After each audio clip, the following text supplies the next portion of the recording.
Baik, Assalamualaikum warahmatullahi wabarakatuh. Saya Caswati Rasmi Pratiwi, mahasiswi dari STAI Darussalam Kunir.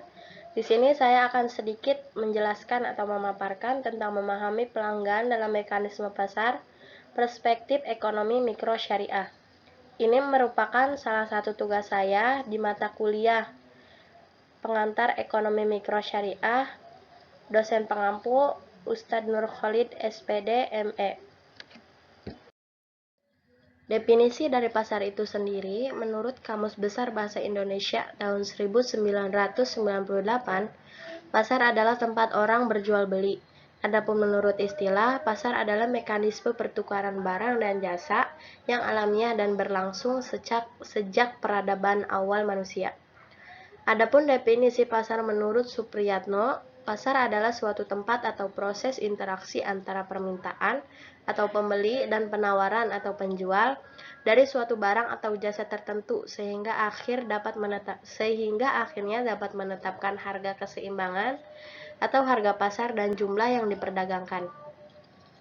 Jadi, setiap proses yang mempertemukan antara penjual dan pembeli akan membentuk harga yang akan disepakati oleh keduanya. Sistem pasar. Islam menetapkan pasar pada kedudukan yang penting dalam perekonomian. Praktik ekonomi pada masa Rasulullah dan Khulafaur Rasyidin menunjuk adanya peranan yang besar. Rasulullah sangat menghargai harga yang dibentuk oleh pasar sebagai harga yang adil. Beliau menolak adanya French intervention seandainya perubahan harga terjadi karena mekanisme pasar yang wajar.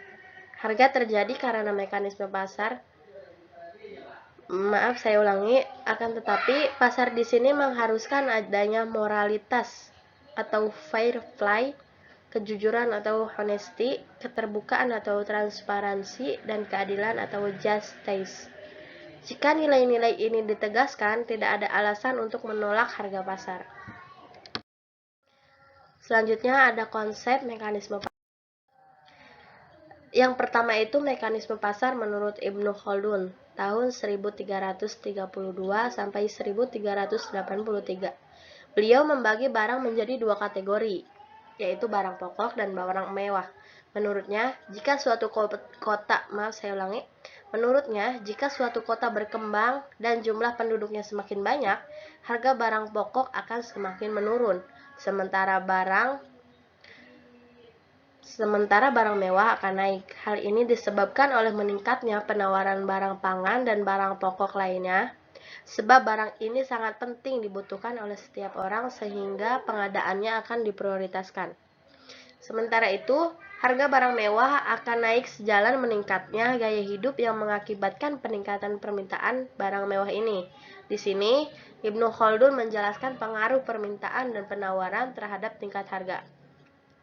Secara terperinci, beliau menjelaskan pengaruh persaingan antara para konsumen dan meningkatnya biaya akibat perpajakan dan pungutan lain terhadap tingkat harga. Selanjutnya, mekanisme sistem pasar menurut Adam Smith versus Ibnu Taimiyah. Jika teori Adam Smith diterapkan dalam teori perekonomian konvensional atau kapitalis dan sosialis, tujuan pasar tidak dapat tercapai karena dalam sistem kapitalis akan terjadi market power yang membawa pasar pada persaingan monopolistik, dan dalam sistem sosialis akan terjadi penguasaan pemerintah terhadap harga sehingga permintaan dan penawaran tidak dapat menyesuaikan diri secara alamiah.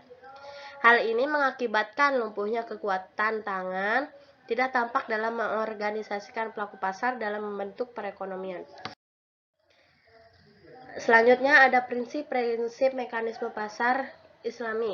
Yang pertama itu ada ar-ridho, atau secara firman Allah dalam Al-Quran, segala transaksi yang dilakukan atas dasar kerelaan antara masing-masing pihak, atau freedom contract. Hal ini sesuai dengan firman Allah dalam Al-Quran yang artinya, wahai orang-orang yang beriman, janganlah kamu saling memakan harta sesamamu dengan jalan yang batil atau jalan yang tidak benar, kecuali dalam perdagangan yang berlaku atas dasar suka sama suka di antara kamu. Dan janganlah kamu membunuh dirimu, sungguh Allah Maha Penyayang kepadamu. Quran Surat An-Nisa ayat 20. Yang kedua itu prinsip berdasarkan persaingan sehat. Mekanisme pasar akan terhambat bekerja jika terjadi penimbunan atau ihtikar atau monopoli. Monopoli dapat diartikan sebagai barang yang penahanannya akan membahayakan konsumen atau orang banyak. Prinsip yang ketiga ada kejujuran. Prinsip yang ketiga ada kejujuran atau honesty. Kejujuran merupakan pilar yang sangat penting dalam Islam, sebab kejujuran adalah nama lain dari kebenaran. Islam melarang melakukan kebohongan dan penimbunan dalam bentuk apapun, sebab nilai kebenaran ini akan berdampak langsung kepada para pihak yang melakukan transaksi perdagangan dan masyarakat secara luas. Prinsip yang selanjutnya ada keterbukaan atau transparansi serta keadilan atau justice. Pelaksanaan prinsip ini adalah transaksi yang dilakukan dituntut untuk berlaku benar dalam Pelaksanaan prinsip ini adalah transaksi yang dilakukan dituntut untuk berlaku benar dalam pengungkapan kehendak dan keadaan sesungguhnya. Selanjutnya ada mekanisme pasar dalam perspektif sejarah Islam. Untuk memahami perkembangan tentang pasar, kita dapat merujuk dari pemikiran Abu Yusuf dalam kitabnya yaitu Al-Kharaj atau yang menjelaskan tentang perpajakan yang mencakup berbagai bidang antara lain keuangan. Abu Yusuf menyatakan bahwa uang negara bukan milik khalifah. Khalifah di sini itu pemimpin, tetapi amanah dari Allah dan rakyatnya yang harus dijaga dengan penuh tanggung jawab. Selanjutnya harga dan persaingan sempurna pasar Islami. Intervensi terhadap pasar hanya dapat dilakukan dalam keadaan darurat. Keadaan darurat diartikan jika pasar tidak terjadi dalam keadaan sempurna, yaitu terdapat kondisi-kondisi yang menghalangi kompetisi secara fair atau market failure. Beberapa contoh klasik dari kondisi market failure antara lain adalah informasi yang tidak simetris, biaya transaksi, kepastian dan masalah institusional, masalah eksternalitas atau termasuk pencemaran lingkungan dan kerusakan lingkungan, dan masalah dalam distribusi. Jika kondisi demikian ini terjadi, maka akan terjadi pasar tidak sempurna atau disebut dengan istilah market imperfection. Selanjutnya, Ibnu Taimiyah membatasi keabsahan pemerintah dalam menetapkan kebijakan intervensi pada 4 situasi.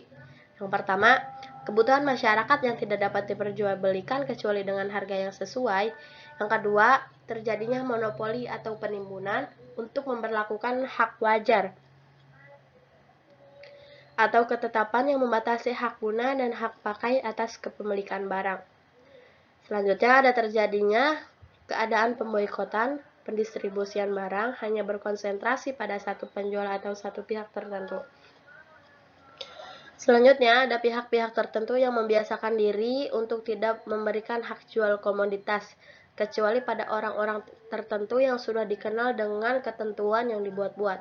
Yang terakhir itu ada sejumlah pedagang sepakat untuk melakukan transaksi dengan harga penjual di bawah harga pasar.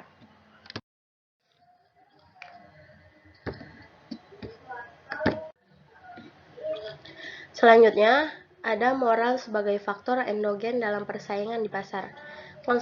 Konsep Islam menegaskan bahwa pasar harus berdiri di atas prinsip persaingan bebas atau perfect competition. Dalam Islam, transaksi terjadi secara sukarela sebagaimana disebutkan dalam Al-Qur'an surat An-Nisa ayat 29. Didukung pula oleh hadis riwayat Abu Daud, Tirmidzi, dan Ibnu Majah dan Asy-Syaukani, yaitu orang-orang berkata, "Wahai Rasulullah, harga mulai mahal, patoklah harga untuk kami."